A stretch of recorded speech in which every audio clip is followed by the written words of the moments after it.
सिसकती हुई रोती हुई ख़वातीन, यंग लड़कियों के प्रॉब्लम्स और मसाइल, साइकोलॉजिकल मसाइल, या मोहब्बत इधर थी शादी उधर हो गई, यू नो, सास ने ये कह दिया, बहू ने ये हो गई तो फलाना हो गया, तो इससे भरपूर है। कई दफ़ा तो मेरा दिल करता है यार ये सीन ठीक है, कई दफ़ा ऐसा होता है मैं सेट पे आके पूछता हूँ ये मैं कौन से वाला अब्बा हूँ।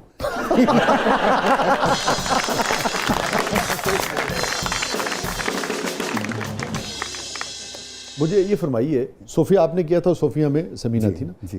कितना आसान है समीना साहबा को डायरेक्ट करना? डायरेक्ट करना नहीं, वो सेंसिटिव हैं, बहुत सेंसिटिव इन द सेंस वो अपना कैरेक्टर जो कर रही होती हैं उस ज़माने में, हाँ, जो कर रही हैं शूटिंग, हाँ, उसको वो घर ले आती हैं, मैं उस कैरेक्टर को वहाँ पे छोड़ के आता हूँ। ठीक है, एक तो ये डिफरेंस। सो एंड माशाल्लाह she is a highly talented actor and she is a actor of the mind, you know, हम सारे माइंड के एक्टर्स हैं, मतलब सोचना है वो बहुत ज़रूरी है, सोच के अपने ऊपर तारी करना है वो भी ज़रूरी है। तो समीना जब घर ले आती हैं कैरेक्टर, उसके फिर हमें छुपना पड़ता है। अगर कैरेक्टर गलत हो तो मुसीबत पड़ जाती है। तो कर्ब के दिनों में तो बड़ी मुश्किल हुई होगी आपको? हाँ नहीं, कर्ब का बड़ा इंटरेस्टिंग था, because Karb was real story. हाँ, this actually happened with Samina की एक बहुत करीबी दोस्त थी, उनके साथ ये सारा वकूआ हुआ था कि उन्होंने एक रिफ्यूज दी एक बच्ची को, और किस तरह उस बच्ची ने उसका पूरा घर टेक ओवर कर दिया, और फिर उसने खुद हालात को देखते हुए और अपने ख़ानदान को एक रखते हुए उसने खुद अपने मियाँ की शादी उस लड़की से की। ये really it happened.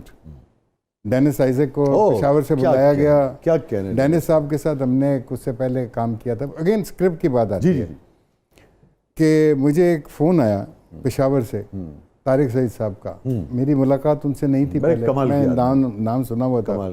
Tariq Saeed साहब ने वो किया था ना करोबी, उसी की मैं बात करने लगा।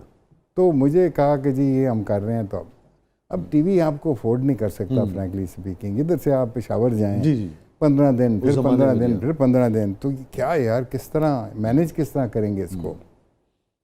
तो मैंने रिफ्यूज़ कर दिया।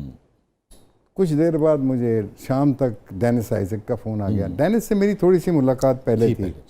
उसने कहा उस्मान साहब एक काम कर लीजिए, ना करें सीरियल, ये मेरा बड़ा प्यारा सीरियल है जो मैंने लिखा है, और जब मैं लिख रहा था आप दोनों मेरे जहन में थे, आप कम से कम इसको पढ़ लें, पढ़ के मुझे हिदायत करें कि कैसा मैंने लिखा है।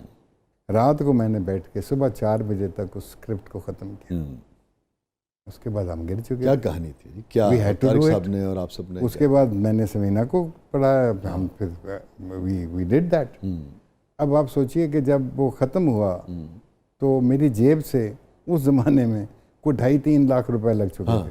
I paid from my own pocket, क्योंकि वहाँ जाना, बिकॉज हाँ पीटीवी के पास बजट नहीं होते थे, उनके पास ठहराने तक का तो बजट नहीं होता था। क्या करते वो, यू सी 7 करोड़ के लिए आपको, समीना जी को, तारिक भाई को, तारिक सईद साहब को, डेनिस साहब तो चले गए दुनिया से, मगर बहरहाल देखिए लोगों का काम रह जाता है।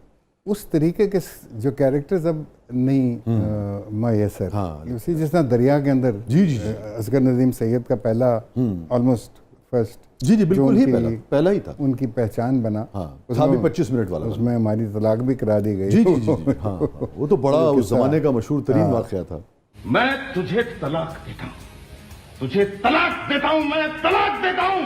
उस जमाने में we used to get some very interesting scripts also. That is not true कि भाई, लेकिन अब क्योंकि काम इतना वसी हो गया, तो उस वसी काम में जो अच्छा स्क्रिप्ट है वो कम हो गए हैं, बहुत कम हो गए हैं। अच्छा फरमाइए, जब ये वाक़या हुआ था दरिया वाला, और वो हर तरफ, हर अखबार में, हर उसमें, और ये आपकी अपनी ज़ाती जो निजी ज़िंदगी थी उसके ऊपर उसके क्या असरात पड़े? क्योंकि बहुत मेरे ख्याल में पहले तो हमने एज अ कॉमेडी लिया उसको कि ये क्या, ये क्या बकवास है, यू नो, ठीक है, ड्रामा है, ये क्या स्टूपिडिटी है, यू नो। उसके बाद वो कंट्रोवर्सी बढ़ती चली गई, यहाँ तक बढ़ गई कि वो बेनज़ीर साहिबा की डॉटर ऑफ द ईस्ट के एक चैप्टर के अंदर इसके ऊपर मेंशन है, आधा चैप्टर इसके ऊपर है, और उसके बाद ये दुनिया भर के अखबारों में छपी। जिस तरह मेरे पास उस ज़माने में कलेक्शन थी, दोस्त भेजा करते थे, फिजी आइलैंड के अखबार में छपी, इस तरह की न्यूज़ थी कि जिस तरह किसी देश के अंदर 3 सरों वाला बैल पैदा हो गया, यू नो, एक अजीबोगरीब, दिस इज रिडिकुलस कि एक एक्टर जो है वो डिवोर्स दे रहा है ड्रामे में, तो दैट मीन्स कि if you have killed somebody you should be hung, you know, आपको फांसी ला दे, फांसी ला दे, कहने फलाने ने मारिया। कब आपको एहसास हुआ कि ये सीरियस हो गया? आहिस्ता फिर वो सीरियस होना शुरू हुआ मामला। हमारी वालदा ने, उस समीना की वालदा ने, भाई ये क्या बकवास हो रही है। फिर ये बात नहीं थी कि बहुत सारे मौलाना हजरात, हमारे दीन के बहुत उम्दा लोग, दे वर ऑन आवर साइड, और साइड क्या कि एक साइड की बात तो हो रही थी, एक इस तशरीह दीन के मुताबिक ही होगी, इसको तशरीह किस तरह किया जाएगा, कॉनोटेशन क्या होगी, तो उसके ऊपर बहुत सारे मौलाना हजरात जो वो हमारे फेवर में थे, उन्होंने कहा बिल्कुल ठीक कह रहे हैं, ये किस तरह तलाक हो सकती है, तमसील है, ये तो तमसील है, इसमें ऐसी चीज़ नहीं है। फिर वो आहिस्ता आहिस्ता इवेंचुअली एक दिन उन्होंने मुझे, मैं उनका जिक्र नहीं करना चाहता, जिन्होंने ये दिया था फतवा, तो अच्छे इंसान थे वो, मैं तो जानता नहीं था, कभी मिला नहीं था, उनके मैसेजेस आना शुरू हुए कि आप आके मिलो। अच्छा, तो मैं थोड़ा सा, जिस तरह बंदा उस ज़माने में इमोशनल होता है, मैं कहा मैं क्यों मिलूँ, यू नो। तो एक दिन पीटीवी में ही मैं इसी सीरियल के आखिरी शॉट्स, हम आखिरी शूटिंग्स चल रही थी, तो इसमें मेरा फेस डार्क थोड़ा सा हम करते थे, ब्राउन कर सहरा की वजह से, और फिर मूंछ थी। तो मैं निकल के मेकअप रूम से फ्लोर पे जा रहा था, तो हमारे मलिक एक थे प्रोड्यूसर जो इस्लामी प्रोग्राम किया करते थे, वो मेरा हाथ पकड़ के 1 मिनट आओ कमरे में, गल करनी है, दरवाज़ा खोल के अंदर ले गए।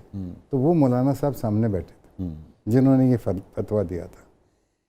तो मैं तब भी नहीं पहचाना कि ये वो वाले हैं। तो जब बात शुरू हुई तो फिर उन्होंने कहा, बेटा मैंने तुम्हें बड़ी दफ़ा बुलाया है, ये है हमारा मकसद किसी को तकलीफ़ देना नहीं है, फलाना, आप बस एक कागज़ पे लिख के दे दो कि आपका ये मंशा नहीं थी, आपका ये कहने का मकसद नहीं था, ये इस तरह।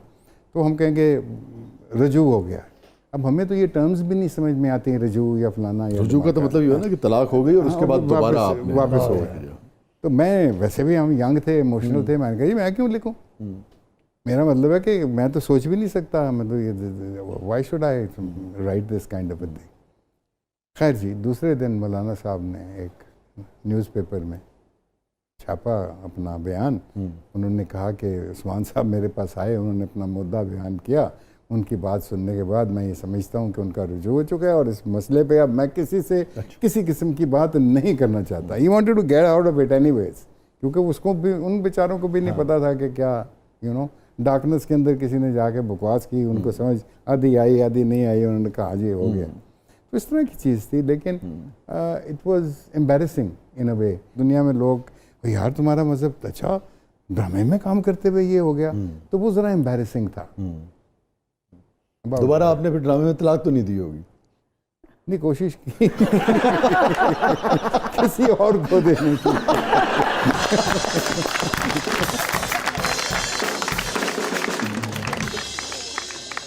50 साल हो गए शादी को मेरी। I got married in 1975। या 1975। अगर मैं एक जुमले में आपसे पूछूं ब्रेक पे जाने से पहले कि 50 साल का सफ़र कैसा रहा? फैंटास्टिक।